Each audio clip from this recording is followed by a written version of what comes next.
जय माता दी दोस्तों। आप लोग कैसे हैं? उम्मीद करती हूँ अच्छे ही होंगे। माता रानी आप सब पर अपनी कृपा बनाए रखें। माता रानी मेरे ऊपर भी अपनी कृपा बनाए रखें। साथ में आप सबको एक देवी गीत सुनाऊंगी, अच्छा लगे तो कमेंट में ज़रूर बताना। आइए सुनते हैं देवी गीत। दुख दूर मेरा कर दो या गम को ख़त्म कर दो, दुख दूर मेरा कर दो या गम को ख़त्म कर दो। दुनिया बड़ी जालिम है, दिल खोल के हंसती है।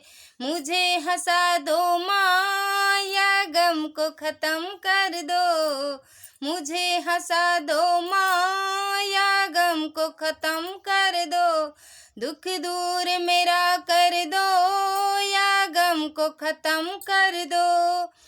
ये नदियाँ बड़ी गहरी है, ये नाव पुरानी है। नदियाँ बड़ी गहरी है, ये नाव पुरानी है। इस पार लगा दो माँ या गम को ख़त्म कर दो। इस पार लगा दो माँ या गम को ख़त्म कर दो। दुख दूर मेरा कर दो या गम को ख़त्म कर दो।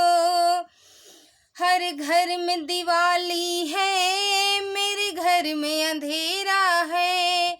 हर घर में दिवाली है, मेरे घर में अंधेरा है।